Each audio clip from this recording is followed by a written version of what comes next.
Hey guys, welcome back to my channel, my unapologetic squad. Today we'll be talking about Insecure season 4 episode 9, guys. Low key trying. Oh geez, it's almost over. We have one more episode left, guys, and things have gotten really heated up.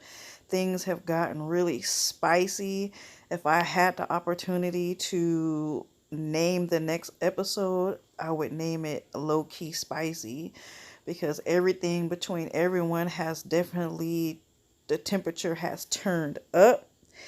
And I hate to see it end. I hate to see episode 10 come and then just end like that, guys. But we are here. We are already on episode 9. So let's get into it. They jump right into Issa and Lawrence. And oh, I am loving this. I don't know about you guys. I know some people are not Team Lawrence, but I love their dynamic. I like seeing them together.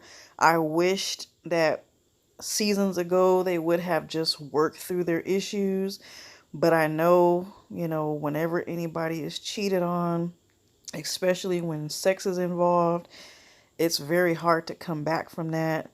So I truly understand, but I've always kind of cheered on the sidelines for Issa and Lawrence. And I find it a pleasure to sit back in episode 9 and see them prosper and see them grow. I really do hope that they continue to grow throughout the season. And we only have one episode left. So next episode, I hope to see things prosper between the two of them. I don't know, they kind of been throwing in little hints that she might choose Nate over Lawrence, but in my opinion, I kind of think that she misses Lawrence. I kind of think that she likes the dynamic between the two of them. Of course, sex has not changed between the two of them. They both have great sex. The chemistry is awesome. It's almost like they never ended. And I think both of them equally have missed each other. And I think that they're at a point in their life where they both are ready to try. So low key trying, I hope that they're talking about them, and I hope in the next episode we see them ending together as a couple. I'm really glad that Issa decided to reach out to Molly, because Molly is stubborn. Molly is stubborn, and if you leave it to Molly, she would have never reached out to Issa. She would have never taken the high road, you know what I'm saying? She just would have allowed things to just be as they were. So I'm really glad that Issa took the steps into reaching out to Molly. I think it was a great start to something. She truly misses Molly. You know what I'm saying? Issa truly misses Molly's friendship. She misses having her girl on girl, talks, late night talks and girl talks and relationship talks and work talks with Molly. You know what I'm saying? When you have a friend like that and somebody that you can talk to about anything, those type of friends are hard to replace. And I think that Issa understands that, and she truly, truly missed Molly and missed that connection she had with Molly. So I'm really glad to see that they actually took the steps in trying to make it work. So yeah. But, they started off kind of awkward as usual, you know what I'm saying?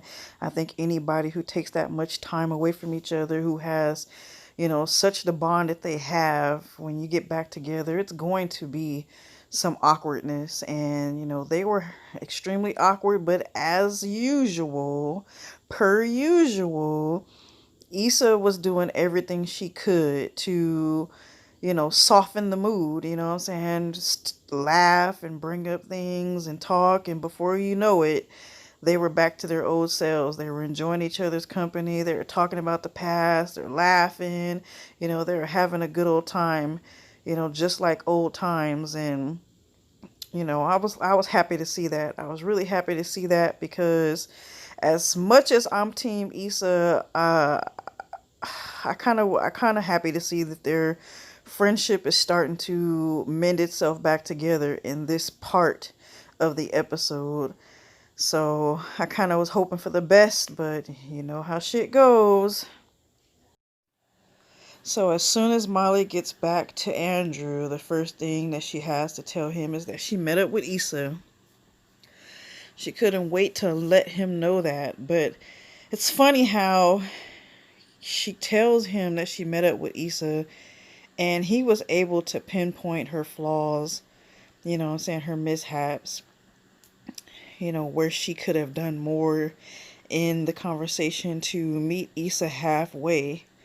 When she starts telling him about, you know, their conversation, how awkward it was and this and that, you know, he knows her. He knows Molly, and he had to tell her about herself, and she didn't like it. But you know what? Sometimes the truth hurts, and sometimes people need to hear, you know what I'm saying, what's right versus what's comfortable. And he told her, you know what I'm saying, you're wrong and you need to do more and you need to meet her halfway. You need to try harder. And, you know, she just, you know, she took it for what it was worth. She listened, and she listened to him just the same way she listened to her therapist. Her therapist was telling her the same thing. But even still, you can tell in her body language and in her disposition when she met up with Issa at the restaurant, she kind of was waiting, you know what I'm saying? She kind of had that demeanor about her that she was just waiting for Issa to start the conversation, for Issa to bring up, you know, the block party. She was waiting for Issa, and you know what I'm saying? That's her flaw. That is her biggest flaw, that she is so damn stubborn. And because of that, she's going to risk it all. You know, because of her being stubborn, she is going to have issues in her relationships. And until she comes to terms with not always having to feel like she's right, she's going to miss out on great opportunities, and she is going to end up ruining relationships in the near future. And then we have Issa and Nate. Oh my gosh, guys, this part of the episode really freaking had me nervous. It had me nervous for a few reasons. One, because, you know, Issa has a history of cheating, and everything just seems to be going so well with her and Lawrence. I didn't want her to fuck it up. You know what I'm saying? I didn't want them to write that in the script. You know what I'm saying? That Nathan is going to, like, somehow get her to fuck it up, because we all know that Nate is head over heels for Issa. He loves him some Issa. She can't do no wrong, and every time he gets around her, it's just hearts and love, love, love in the air. But knowing that, she knows that, when she said that she was gonna go over his house and she told Lawrence that she was going over there, I was happy that she told the truth, because she showed that she was trying to be faithful.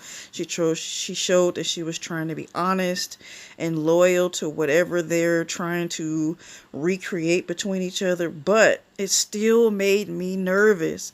I was still very on edge watching this part of the episode, because I just, you know what I'm saying, when people have a history of doing things, history has a way of repeating itself.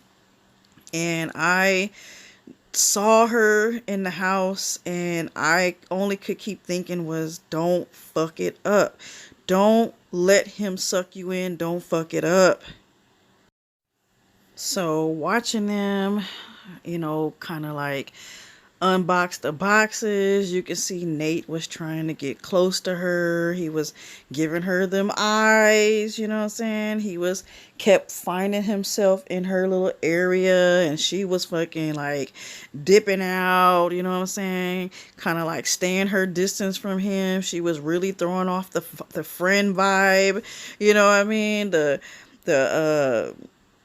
friend card, you know what I'm saying? She really was trying to throw him for a loop, you know what I'm saying? Give him the impression that, nah, bruh, it ain't like that anymore.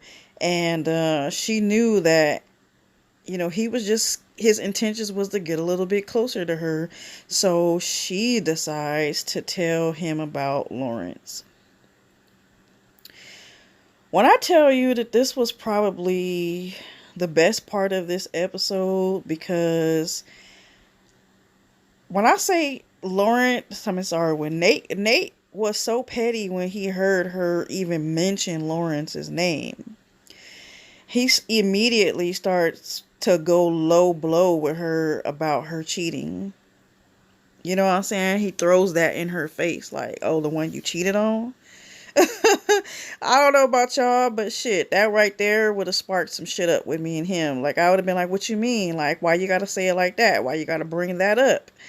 But see, the thing is when you have feelings for someone like he has for her, to him, that whole Lawrence talk, that whole I'm kind of hanging out and kicking it back with my ex again, was a holy slap in his face. And she should not have been over there in the first place.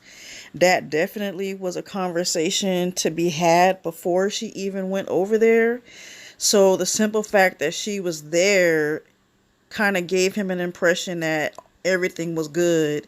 And then she turns around and bam, slaps him in the face with that comment, you know what I'm saying, telling him that she's back and she's hanging out again with Lawrence. So the petty shit just started from there on.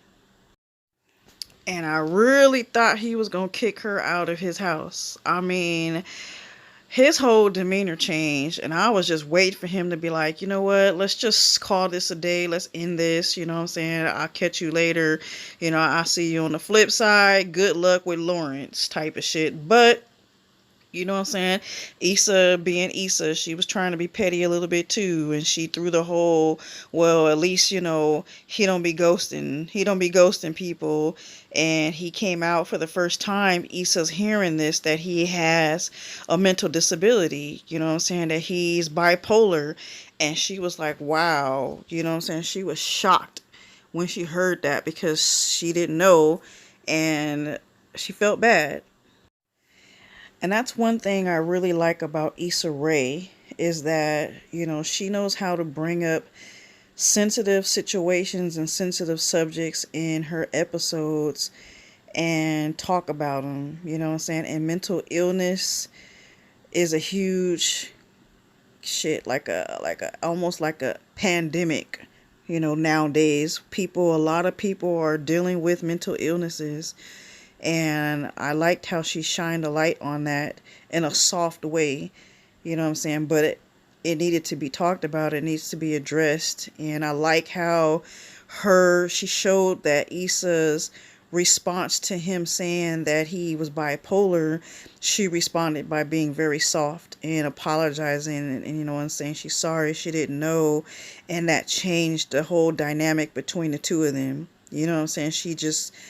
Either she thought he was going to be batshit crazy on her, or she took it for what it was worth and, you know, addressed it in a softer manner to make him feel like he's okay, and that he's not, and nothing's really wrong with him. And that's exactly how we should treat people who have mental illnesses.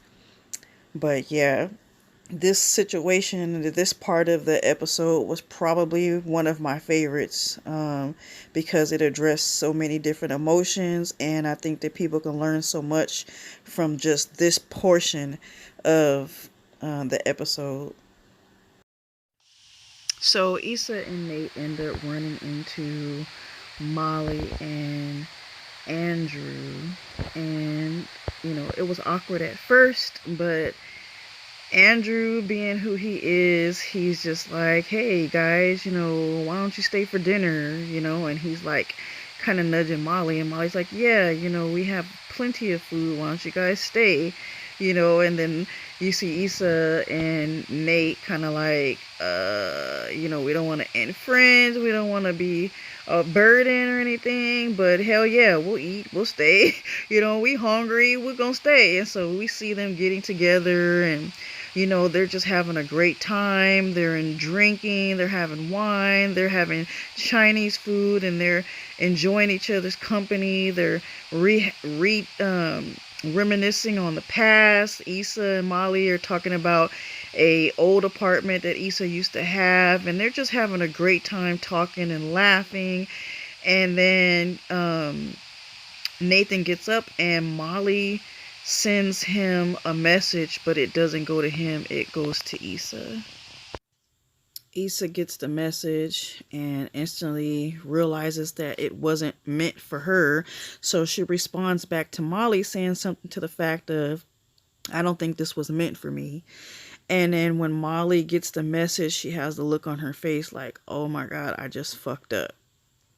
And I don't blame Issa. I would have did the same thing. I would have got up and I would have fucking bounced. Like, there ain't no reason for me to sit here and pretend like, you know what I'm saying, there's not an elephant in the room. Like, let me get up and let me leave. And that's what she did. She got up and she walked out. Then Molly gets up and chases her, okay? And you think for a minute that possibly Molly's gonna make right. You know what I'm saying? She's gonna fucking make right with what she just did. But no, Molly being Molly, she's backpedaling. She's, basically apologizing for the message not going to Andrew, but in fact going to her. And Issa had enough. Issa has fucking had enough. She's like telling her, how she's doing everything. She's doing everything to try to mend this relationship back together. And she's tired of feeling like she's the only one trying. Molly's not making an effort and it's obvious. And Issa's pissed off about it, and she lets Molly know about it. And Molly, being the stubborn ass, person that she is, she couldn't take that constructive criticism as a friend. You know what I'm saying? She could not set aside her feelings and listen to Issa and really hear her and what she had to say. Instead, she got in her damn feelings as usual, just like the therapist said, just like her boyfriend said. She's doing it again with Issa. And I could not believe what came out of her mouth. I could not believe that she actually formed her lips to tell Issa what she said to her. She basically says, well, and she has this look in her face. I tell you, man, she is a good actress. She has this look on her face and she's just like, maybe our relationship is just not where it used to be. Like, maybe this is just what it is. And I tell you, the pain and the hurt that Issa had in her face, guys, this part actually made me tear up. I got emotional when I saw Issa's face because she was literally fighting back her tears. She was really trying to, be strong, but she was really fighting back her tears. And, again, when she said, okay, she swallowed it up and said, okay, again, freaking Molly's like, okay, like as if she expected Issa to fight again. To fight for the relationship again, because she's so stubborn that she just couldn't be the bigger person and just, embrace the moment. But no, she expected Issa to fight again. But she stood her ground, and she swallowed up her emotions, and she pulled back her tears, and she turned around and walked away. And guys, I felt all of that. You know what I'm saying? I felt all of that pain inside of Issa, because literally she stepped up to be the bigger person, and yet again Molly slapped her down. You know what I'm saying? Yet again, Molly had some more hurtful words to say to her. You know what I'm saying? That just solidifies what the future holds for their relationship. I can honestly say this may be the end for them, guys. this just may be the end for them. And I don't know. I don't know. I think that Molly has a lot of work to do within herself. She has a lot of work to do within herself. And if she does not pinpoint her flaws and start working on her stubbornness, she is going to ruin every relationship that she comes encounter with. Just like the doctor said, the therapist said, you know, she listed out all of the things, her relationship with her dad, you know, her fight with Issa, her relationship with Andrew, you know what I'm saying? And the list goes on. She continues to show that she has issues within having relationships and not being able to be the bigger person, and sometimes choose the relationship over fighting, you know, over bickering, over all of that kind of stuff. And this part of the episode truly showed that she's willing to just throw it all away. She expected Issa in that moment to fight for the relationship. And when Issa chose not to, all she could do was sit there and watch her walk away. I can't wait to see what happens in episode 10. I think that it's going to be closure time, guys. Maybe it'll be low-key closure, because I think that we are going to see a lot of closure within some of these relationships. We're going to see closure with Molly and Issa. We're going to see closure with either Issa and Nate or Issa and Lawrence. They're going to leave us with a cliffhanger for, you know, season 5. Who's to know what's going to happen? But I definitely think that this is the end for Molly and Issa. And we're going to start to see them have relationships with other people.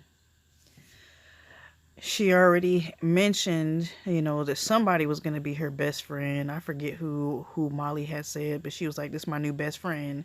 So in her mind, she's already erased Issa out of that, you know, out of that space as her best friend. So you guys tell me what you guys think. Tell me what you guys think about this episode.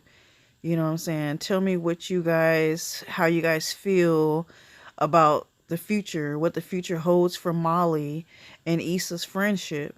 Is this the end of it?